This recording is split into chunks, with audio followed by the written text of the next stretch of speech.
विश्रामपछि स्वागत छ प्राइम इस्युमा। दर्शकहरू, हामीले केही समय पहिले नेकपा एमाले सुदूरपश्चिम प्रदेशका अध्यक्ष कर्ण थापासँग कुराकानी गरेका थियौँ। फेरि पनि हामी जोडिसकेका छौँ। यति बेला हामीसँग अतिथिका रूपमा हुनुहुन्छ नेपाली काङ्ग्रेस बागमती प्रदेशका प्रदेश सभा सांसद राधा घले। यहाँलाई स्वागत छ दिदी। धन्यवाद। यो अहिलेको जुन परिस्थिति आएको छ, दुई पटक त संसदै विघटन भइसक्यो र प्रदेशमा पनि यसको असर परेको छ नै। यहाँहरूले नै भन्न अविश्वास प्रस्ताव लगायतका विषय अहिलेलाई बागमती प्रदेशमा थातिरहे पनि योभन्दा अगाडि पनि आएको हो। के हाम्रा भनौँ न प्रदेश सरकार र केन्द्र सरकारले या संसद असफल पार्ने प्रयास भएको या संसदलाई काम गर्न नदिएको? दिदी यताबाट जाउँ। जहाँसम्म अब केन्द्र सरकारको कुरा छ, नेपाली जनताले यति ठुलो आन्दोलन गरेर प्राप्त गरेको सङ्घीय लोकतान्त्रिक गणतन्त्र र त्यो गणतन्त्रात्मक संविधान, जसले सबै जात जाति, सबै भाषा भाषी, सबै वर्ग र क्षेत्रलाई समेटेर जुन संविधान बनेको छ, त्यो संविधानलाई नै अहिले त्यो संविधानमाथि प्रधानमन्त्री केपी शर्मा ओलीले हतास प्रहार गर्नुभएकै हो, त्यसलाई मिच्नु भएकै हो। उहाँको उद्देश्य भनेको अहिले फेरि दोस्रो पटक पनि जब संसद विघटन भयो, यसले के देखाउँछ भने उहाँलाई संसद मन परेकै छैन, चाहिएकै छैन, संसद चाहेको छैन। उहाँ एउटा स्वेच्छाचारी ढङ्गले आफू एक्लै मनमानी एउटा व्यक्तिको विधिको होइन, व्यक्तिको शासन गर्न चाहनुहुन्छ भन्ने कुराहरू चाहिँ यसले देखाउँछ। र आज 12वटा बिलहरू जुन अध्यादेश मार्फत ल्याएको छ, ऐनहरू विधेयकहरू र चलाइराख्नु भएको छ। किनकि अहिले त सजिलो भयो, संसद विघटन गरेपछि त अध्यादेश मार्फत चलाउने भयो नि त देशलाई। देशै अध्यादेश मार्फत चलाउने उहाँको चाहिँ त्यो नियत चाहिँ देखिन्छ। हजुर पनि दिदी, आज भन्न जुन दोस्रो पटक संसद विघटन भइसकेपछि सर्वोच्च अदालतमा यहाँहरू त भन्न यहाँहरूको पार्टीका सभापति शेरबहादुर देउवालाई प्रधानमन्त्रीका रूपमा प्रस्तुत गरेर नेकपा माओवादी केन्द्र, जनता समाजवादी पार्टी उपेन्द्र यादव समूह, त्यसै गरी एमाले भित्रकै माधव झलनाथ समूहका 149 जना सांसदहरूले हस्ताक्षर सहित बुझाए। त्यो पनि राष्ट्रपति कार्यालय चित्त बुझेन। त्यसपछि उहाँहरूले भन्न आफ्ना सबैका हस्ताक्षर सहित सशरीर सर्वोच्चमा पनि उपस्थित हुनुभयो।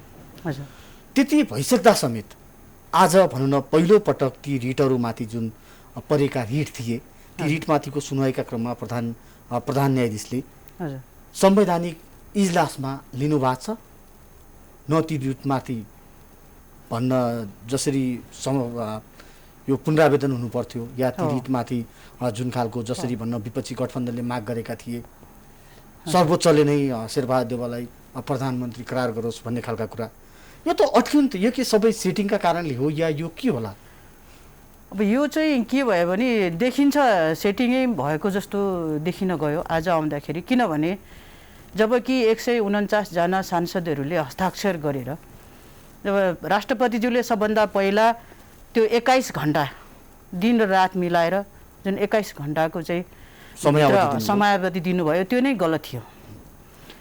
अर्को कुरा, आधा रातमा उहाँले जुन लगेर बुझाइसकेपछि 149 जनाले सांसदहरूले सही गरेर बुझाएको त्यसलाई म हेर्छु भनेर उहाँले भन्नुभयो। तर आधा रातमा गएर उहाँले चाहिँ मध्यरातमा गएर उहाँले संसद विघटन गरिदिनु भयो। यो भन्दाखेरि प्रधानमन्त्री र राष्ट्रपति दुवैजनाको चाहिँ यो के भने यो प्रधानमन्त्रीले दिन नपाउँदै राष्ट्रपतिले आदेश त्यो विघटन गरिदिइहाल्नुपर्ने यो खालको जुन देखिएको छ आज, जसले गर्दा राष्ट्रपतिको भूमिका एकदमै गैर जिम्मेवार, उहाँको पदीय मर्यादाको गरिमालाई पनि उहाँले राख्नुभएको छैन र उहाँ चाहिँ राष्ट्रपति हुन लायक पनि पात्र हुनुहुन्न भन्ने चाहिँ मलाई लाग्छ। मान्छे यहाँको प्रदेशमा यहाँ त प्रदेश सांसद हुन्छ, बागमतीको अवस्था पनि त्यस्तै छ नि दिदी। बागमतीको पनि अवस्था लगभग अब प्रदेश हो, हाम्रो पहिलो प्रदेश सभा हो। त्यसकारण हामीले के गर्यौँ भने मुख्यमन्त्री लगायत जुन सरकारलाई हामीले आज 1 वर्ष लगभग 1.5 वर्ष 3 वर्षसम्म भनौँ न, अहिले आउँदा त लगभग 3 वर्ष हुन लाग्यो, 2.5-3 वर्ष। हामीले गएको वर्ष पनि जुन कोभिड-19 सुरु भएको महामारी सुरुदेखि नै हामीले प्रदेश सभामा हामीले सरकारलाई धेरै आग्रह गऱ्यौँ, प्रदेश सभामा हामीले बोल्यौँ कि अब यो जुन यो कोभिडको महामारी छ, यो विश्वरूपी महामारी, यसलाई चाहिँ नियन्त्रण हामीले आइसकेपछि नियन्त्रण गर्न हामीलाई गाह्रो हुन्छ होला, हाम्रो स्रोत साधनले भ्याउन गाह्रो हुन्छ होला। त्यसैले हामीले यसलाई कसरी त्यो आउनुभन्दा अगाडि नै यसलाई चाहिँ व्यवस्थापन गर्ने भन्ने कुराहरू चाहिँ गर्न सुरु गर्नुपर्छ भन्दा अब प्रदेश सरकारले पनि खास त्यति धेरै चासो देखाएन। तर पछि आइसकेपछि पनि अब केही काम गर्यो। तर हामीले पनि सरकारलाई एकदमै साथ सहयोग किन दियौँ भने महामारी आएको छ यसमा भनेर हामीले पनि साथ दियौँ। आफ्नो स्यालेरीहरू हामीले आफ्नो संसदीय दलबाट सबभन्दा पहिला हामीले हाम्रो स्यालेरी काटेर हामीले चाहिँ कोभिडको लागि भनेर पनि हामीले राख्यौँ। तर पनि जति हामीले आशा गरेको छ नि जनताले त्यति काम गर्न सकेन। त्योभन्दा अगाडि पनि यो कोभिडको त एउटा बहाना भयो, त्योभन्दा अगाडि पनि प्रदेशले जति काम गर्नु पर्थ्यो त्यो गर्न सकेन। 1 वर्ष सिक्दै गयो, अर्को वर्ष पनि अब गर्ला भने त्यो काम गर्न नसकेको अवस्था चाहिँ हो। त्यसमा पनि केही यसमा केन्द्रको पनि भूमिका चाहिँ अवश्य छ। भने चाहिँ सङ्घीयता के नेपालका लागि नसुहाउने भाव त दिदी? त्यो त अवश्य होइन। हामीले सङ्घीयता के भने सिंहदरबारको अधिकारलाई गाउँ-गाउँसम्म पुर्याउँछौँ भनेर, किनकि काठमाडौँले सबैतिर लथालिङ्ग छ। काठमाडौँले कर्णाली देखेन, काठमाडौँले ताप्लेजुङ देखेन। त्यसकारण काठमाडौँबाट केन्द्रीकृत भयो, राज्य सत्ता केन्द्रीकृत भएर यसलाई विकेन्द्रीकृत गर्नुपर्छ र प्रदेश चाहिन्छ भनेर नै प्रदेशको व्यवस्था गरेको र त्यसले नभएको होइन। तर के भने त्यो व्यवस्थालाई व्यवस्थापन गर्न नसकेको, राज्यले सरकारले नसकेको होइन, चाह्यो भने सक्छ। तर प्रधानमन्त्री सबभन्दा पहिला हाम्रो देशमा जसले 2/3 जनताले 2/3 लगभग 2/3 बहुमत दिएर पठाएको, 5 वर्ष ढुक्कले सरकार चलाउन भनेर पठाएको जुन नेकपा एमालेको सरकार, पहिला नेकपाको सरकार चाहिँ, किनभने उनीहरूलाई चाहिँ त्यो यो सङ्घीयता नै लगभग भनौँ न केपी शर्मा ओली जो प्रधानमन्त्री हुनुहुन्छ उहाँलाई चाहिँ सायद यो सङ्घीयता पनि मन परेको छैन, किनकि उहाँले प्रदेशलाई पनि चाहेको जति अधिकार दिनुभएको छैन। हामीले हेर्दाखेरि प्रदेशमा बसेर हेर्दै गर्दा पनि उहाँले प्रदेश सङ्घको एउटा इकाइ मात्र हो भनेर भन्नुहुन्छ। भन्नुको अर्थ उहाँलाई सङ्घीयता के हो भनेर पनि उहाँले राम्ररी बुझ्नुभएको छ जस्तो लागेको छैन, या बुझेर पनि बुझ पचाउनु भएको। त्यो विपक्षी दलको भूमिका पनि त खासै देखिएन नि त। यो अहिले त कोभिडको अवस्था आयो, हजुर, चाहे त्यो केन्द्रमा होस् चाहे प्रदेशमै होस्। विपक्षी दलको चाहिँ भूमिका के हो भने हामीलाई जनताले जब तिमीहरू प्रतिपक्षमा बस भनेर जनताले चाहिँ यसपालि तिमीहरू प्रतिपक्ष म्यान्डेट दियो, जनताको म्यान्डेट अनुसार हामी प्रतिपक्षमा हाम्रो दल बसेको छ, चाहे सङ्घमा होस् चाहे प्रदेशमा। र हाम्रो धारणा के हो भने हामीले रचनात्मक तरिकाले आफ्नो तर्फबाट सरकारको गरेको गल्ती कमी कमजोरीलाई हामीले ज्ञापन पत्र मार्फत अथवा संसदमा बोलेर आफ्नो आवाजहरू उठाएका छौँ, आफ्नो कुराहरू उठाएका छौँ।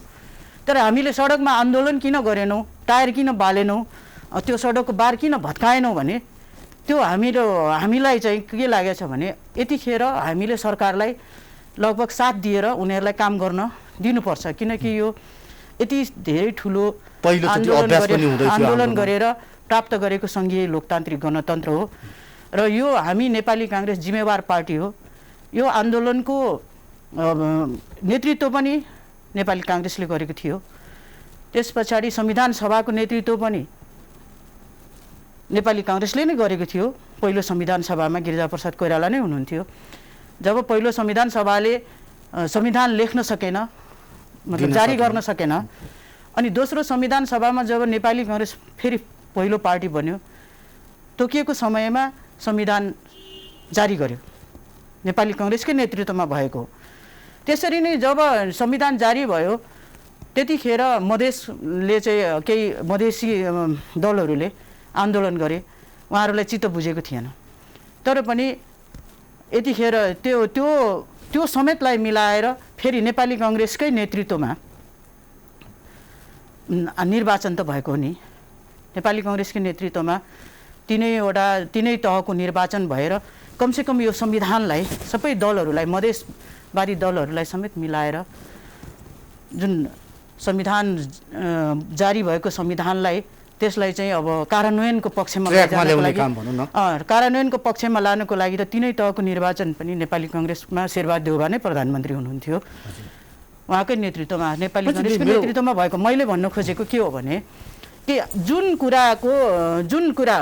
एउटा कुरा तपाईँले के बुझ्नुपर्छ भने एउटा बच्चालाई एउटा बच्चा छ नि, एउटा बच्चाको माया आमालाई थाहा हुन्छ कि, तर त्यो नेपाली काङ्ग्रेस भनेको यो संविधानको यो सबै प्रक्रियाको एउटा चाहिँ मदर हो क्या, मदर पार्टी हो।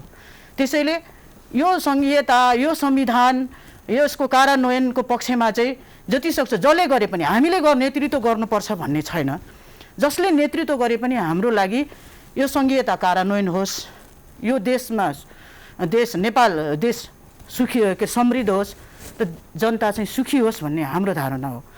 र त्यसकारण अहिले हामी विपक्षमा रहेर पनि हामीले एउटा रचनात्मक तरिकाले हामीले एउटा भूमिका हाम्रो पार्टीले निर्वाह गरेको, र त्यसरी नै हामीले त्यही निर्देशन अनुसार हामीले प्रदेशहरूमा पनि हामीले ठुलो विरोध नगरेर हामीले पार्टीलाई रचनात्मक तरिकाले एउटा विपक्ष प्रतिपक्षको भूमिका हामीले निर्वाह गरेको। भनेपछि हामीले यसरी बुझ्नु पर्यो, बारम्बार जुन संविधानमाथि प्रधानमन्त्रीबाटै एट्याक भइरहेछ, यो के संविधान जारी गर्दाखेरि हामीले कि संविधानमै राखेका केही कमजोरीको कारणले हो कि, या प्रधानमन्त्रीको एकल ढिपीले गर्दा यो अवस्था आएको? संविधान जारी गर्दाखेरि त प्रधानमन्त्री पनि त हुनुहुन्थ्यो नि, उहाँ समेतले हस्ताक्षर गर्नुभएको संविधान हो। र तपाईँलाई एउटा कुरा याद होला, यो संविधान जारी गर्दाखेरि जब मधेसवादी दलहरूले आन्दोलन गरे 5 महिनासम्म, त्यस पछाडि जारी हुने बित्तिकै उहाँ नै प्रधानमन्त्री हुनुभयो।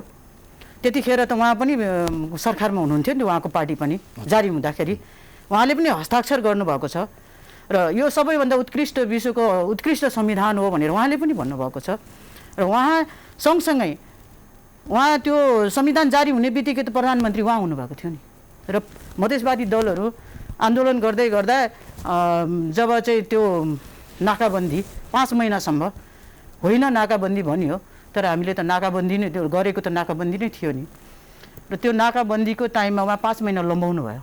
जनताले 5 रुपियाँको साग 25 रुपियाँमा किनेर खान पर्ने अवस्था पुग्यो। त्यो अवस्थामा पनि उहाँले जुन ढिट भएर उहाँले नै हो नि त 5 महिनासम्म नाकाबन्दी लम्बाउनु भएको, उहाँले वार्ता पनि गर्न चाहनु भएन त्यतिखेर कुटनीतिक रूपमा। उहाँले चाहिँ ठाडो एउटा एकदमै राष्ट्रवादी नेता हामी चाहिँ भनेर राष्ट्रवादको नाममा उहाँले जनतालाई त 5 महिनासम्म त झुक्याउनु भयो नि, तर उहाँको जुन राष्ट्रवादी छवि छ नि उहाँको देखाउनको लागि मात्र रहेछ भन्ने कुरा आज साबित भइसक्यो। यो जुन भन्न अब हामी अलिकति कोभिडको प्रसङ्ग जोडौँ, यहाँको दायित्व पनि छ, जिम्मेवार पनि छ, प्रदेश सांसद हुनुहुन्छ यहाँ बागमती प्रदेशको, यहाँले आफ्ना मतदाताका लागि विशेष गरी यो कोभिडको सङ्क्रमणकालीन अवस्था छ, के कसरी काम गरिरहनु भएको छ?